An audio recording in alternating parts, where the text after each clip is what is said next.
Okay guys, pakcik ada 3 soalan untuk korang sebelum pakcik start video ni. Soalan yang pertama, pernah tak korang bawa motor, lepas tu korang rasa motor korang semput-semput?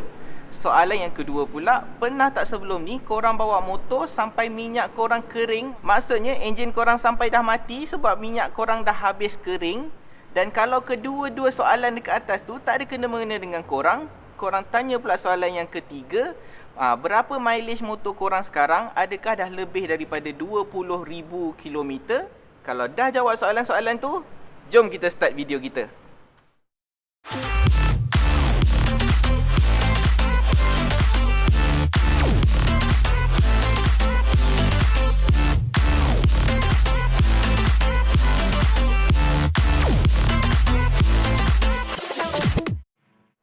Hello guys, selamat datang kepada channel Pakcik Mebin. Pakcik ucapkan selamat berpuasa lagi sekali. Jadi macam mana korang punya puasa selama ni? Adakah masih penuh? Ataupun ada yang korang dah terpaksa berbuka? Tapi Pakcik harap korang semua masih lagi dapat berpuasa penuh. Dan tak lama lagi kita akan masuk fasa ketiga untuk kita punya bulan Ramadan. Jadi sama-samalah kita cuba untuk mencari malam yang lebih baik daripada 1000 malam, iaitu Lailatul Qadar. Jadi kenapa pakcik tanya 3 soalan masa awal video tadi? Untuk menjawab soalan-soalan ni, jom kita dengar satu cerita dulu. Pada satu ketika dulu, pakcik dengan abang pakcik pergi ride. On the way balik daripada ride tu, dia punya motor habis minyak tau. Jadi kita orang terpaksa tunda dia punya motor sampailah stesen minyak. So kita orang ingat tak ada apa-apa masalah, cerita tu habis kat situ. Tapi tak lama lepas tu, dalam seminggu je, motor dia start rasa semput-semput. Dan bila dia start rasa semput-semput tu, masa tu sebab dia belum tahu apa masalah dengan motor dia. Jadi waktu dia setiap kali rasa semput tu, dia akan main-main dengan clutch dia tau. So dia macam main clutch, main minyak macam tu supaya dia hilangkan semput. Nak dijadikan cerita pula, tak lama lagi lepas tu, dia punya clutch pula haus. Jadi dia terpaksalah keluar modal untuk tukar clutch plate dia. Tu dah satu hal. Dan kita pendekkan cerita, dia punya punca untuk yang enjin dia semput-semput masa first time tu, itu adalah disebabkan fuel filter dia dah kotor, dah tersumbat. Jadi untuk pengetahuan korang, dalam kita punya tangki minyak tu, selalunya lah waktu kita buka tutup, setiap kali kita buka tutup tangki minyak kita, kadang-kadang lah ada kemungkinan ada benda-benda pasir halus ke, benda-benda habuk-habuk, benda kotor-kotor akan termasuk dalam kita punya tangki minyak. Jadi bila dia masuk dalam tangki minyak kita, dia akan duduk dekat dasar kita punya tangki minyak tu tau. Jadi bila kita dah gunakan minyak kita sampai kering, waktu tu lah kotoran-kotoran yang ada dekat dasar kita punya tangki tu akan start sangkut dekat kita punya fuel filter. Dan disebabkan oleh itu, dia akan menyebabkan kita punya flow untuk kita punya minyak masuk kepada fuel pump tu jadi tersekat. Itulah yang akan membuatkan kita punya motor jadi semput. Dan disebabkan oleh itu guys, kalau korang rasa korang pernah habis minyak sampai kering, jadi pakcik cadangkan untuk korang, silalah tukar korang punya fuel filter supaya korang takkan ada masalah motor semput-semput. Dan untuk korang yang tak ada kena-mengena dengan pernah habis minyak ke semput-semput semua tu kan, kalau korang punya mileage motor dah lebih daripada 20,000 ke atas lah, jadi korang memanglah digalakkan untuk tukar korang punya fuel filter. Dan sebenarnya pakcik ni tukar fuel filter dah lambat. Pakcik punya motor ni mileage dah, pakcik rasa dah 60 ke 70 ke 80 dah. So pakcik sebenarnya dah lambat sebab pakcik asyik postpone. Jadi inilah baru pakcik nak tukar pakcik punya fuel filter. Jom kita tengok macam mana cara untuk tukar fuel filter untuk RS150R. Jadi ini adalah barang-barang yang akan kita perlukan untuk video kita hari ini. Jadi Allen key size 5 ni, ini adalah optional untuk siapa yang ada bakul, nak buka bakul. So korang akan perlukan Allen key ni untuk buka. Dan seterusnya kita akan perlukan juga spanner size 10. Dan test pen ni pakcik akan gunakan untuk buka kita punya fuel line. Kalau tak ada pun tak apa, yang ni kita boleh gunakan tangan. Tapi kalau ada macam yang kecil dan halus macam ni, akan kerja kita lebih mudah lah. Dan seterusnya ini adalah optional bergantung dengan korang. Macam pakcik akan sediakan kain kotor. Yang ni akan pakcik gunakan untuk lap bersihkan bahagian area tempat yang kita akan buat kerja, untuk pastikan tak ada benda-benda kotor masuk dalam kita punya fuel tank. Jadi tanpa kita buang masa, jom kita start kita punya kerja hari ni. Untuk tukar kita punya fuel filter, kalau korang yang menggunakan bakul besi yang biasa tu, maybe boleh buat tanpa cabut. Tapi untuk memudahkan kerja, pakcik rasa seeloknya korang cabut je korang punya bakul kat depan ni, supaya korang boleh buka seat motor ni paling maksimum dan korang ada ruang untuk bekerja yang lebih luas lah waktu korang nak tukar fuel filter kita tu nanti.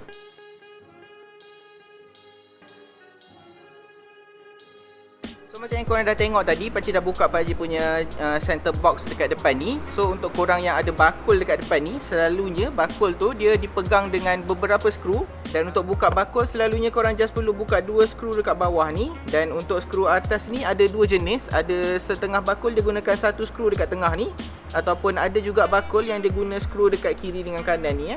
Jadi dengan itu kita dah boleh buka kita punya seat dengan sepenuh-penuhnya lah, bukaan maksimum. Jadi lebih mudah lah kita nak access kita punya fuel filter tu kejap lagi. Okay, jom kita start buat kita punya kerja.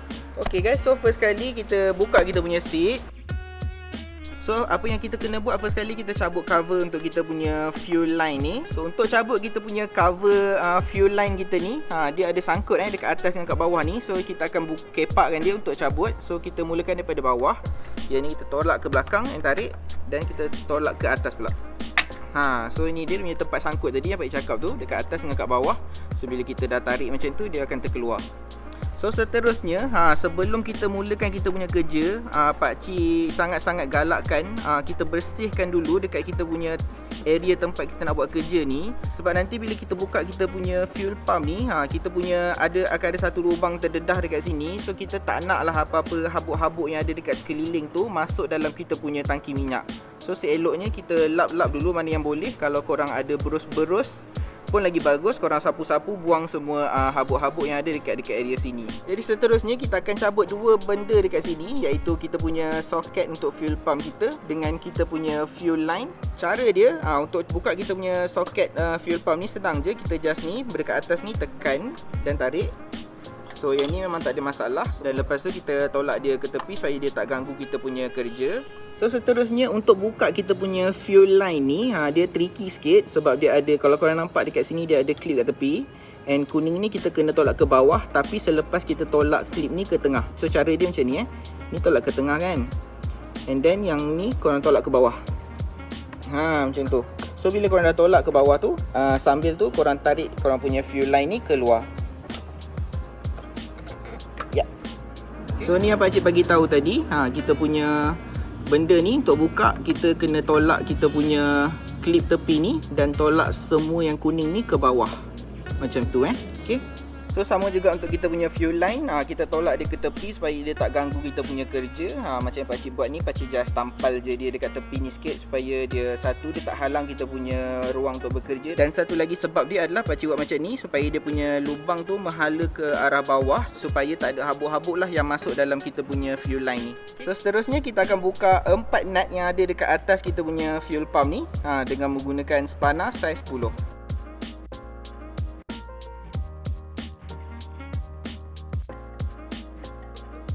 Jadi bila kita dah buka semua 4 nut tu, kita dah boleh cabut dia punya bracket pemegang kita punya fuel pump ni.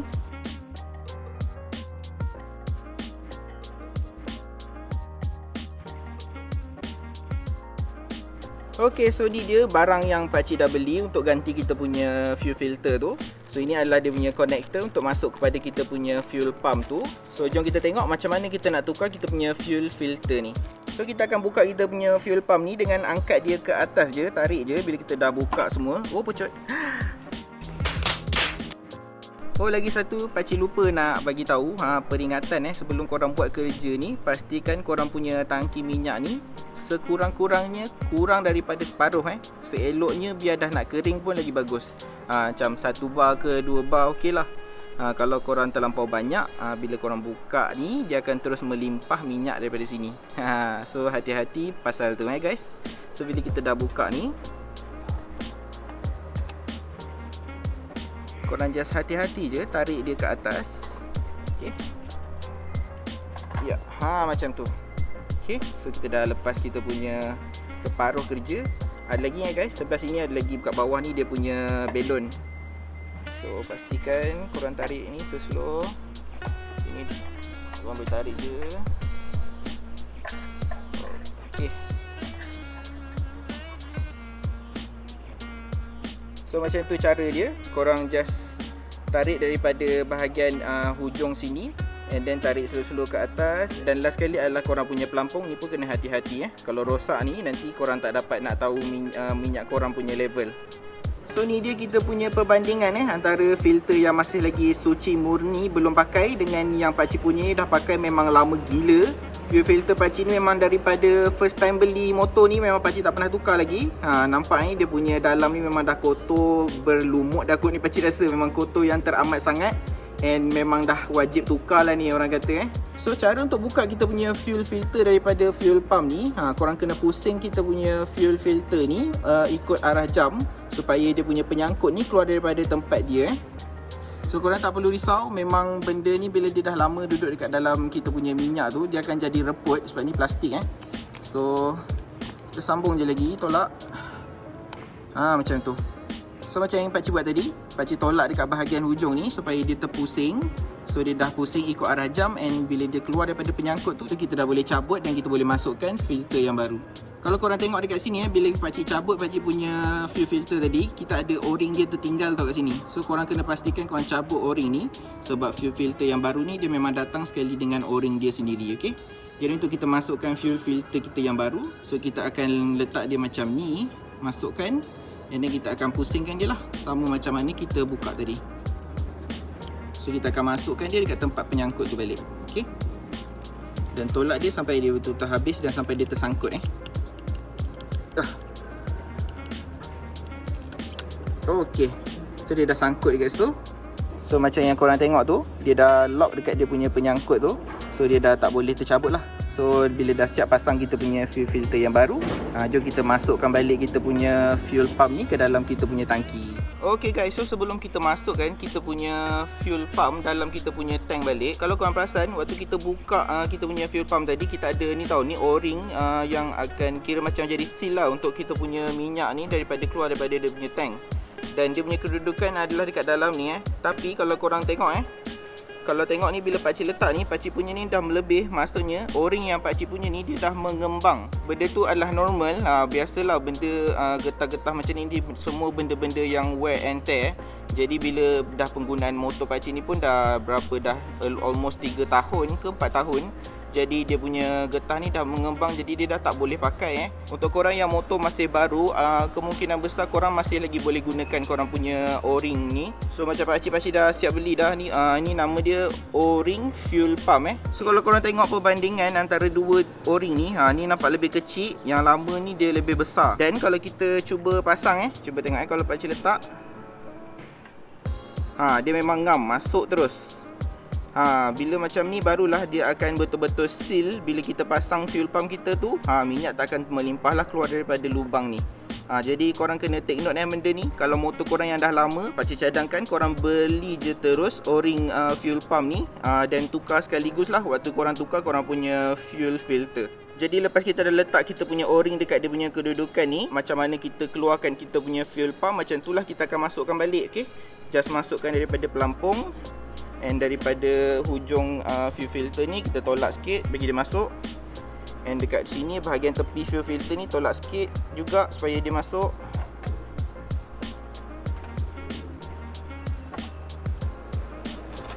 Dan dah siap masuk. Jadi untuk pastikan kedudukan fuel pump kita ni betul, pastikan kita punya fuel line ni duduk dekat sebelah kiri motor. Kita punya soket untuk dia punya wire ni dekat sebelah kanan motor. Dan pastikan kita masukkan dia ngam-ngam dekat dia punya lorong Dan kita just perlu tekan je lah.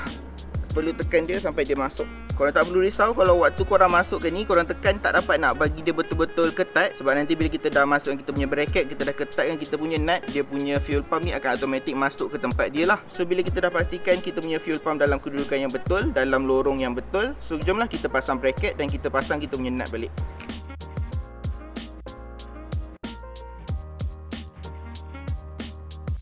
So seterusnya kita akan pasang balik je lah kita punya fuel line ni. Kita juga akan kena pasang balik kita punya kabel untuk dia punya fuel pump. So cara nak pasang lah sangat mudah, korang just tekan je sampai dia bunyi ketak. Maksudnya tu dia dah sangkut. Sama dengan korang punya ni, ketak. So dia dah sangkut. Ni dah tak terkeluar, yang ni pun dah tak terkeluar. Dan kita punya kerja hari ni dah pun siap. Okay guys, so sebelum kita siapkan kita punya kerja hari ni, first kali kita cuba dulu kita onkan kunci kita and kita tengok kita punya meter. So kalau korang ada lah in case nampak meter korang berkelip-kelip macam ni untuk bahagian meter minyak ni, ini maksudnya kita punya pemasangan kabel untuk fuel pump tu tak kemas. Pakcik dah kemaskan balik pakcik punya pemasangan kabel dekat kita punya fuel pump tadi tu. So kita dah elok balik kita punya meter. Okay guys, so kita punya kerja hari ni dah pun tamat. Macam mana? Korang rasa susah tak kerja tadi? Pakcik rasa kita punya video hari ni sangat mudah. Dan benda tu memang siapa-siapa pun boleh buat sendiri. Korang just take note beberapa point yang ada pakcik ingatkan sepanjang video tadi. Macam korang punya level minyak, macam korang punya cara nak masukkan getah tu, cara nak buka korang punya fuel filter tu. So semuanya pakcik dah bagi tahu tadi. Jadi insyaAllah lah tak ada masalah lah pakcik rasa korang nak tukar korang punya fuel filter sendiri. Jadi macam biasa guys, kalau korang suka video-video yang macam ni, pakcik sangat-sangat hargai kalau korang boleh tekan butang like dekat bawah dan tinggalkan komen kalau korang ada apa-apa persoalan. Dan seterusnya korang boleh share video ni dekat korang punya media sosial. Dan kepada korang yang baru je sampai dekat channel pakcik, selamat datang. Dan jangan malu-malu untuk subscribe pada channel pakcik. Kita jumpa lagi dalam video yang akan datang. Assalamualaikum.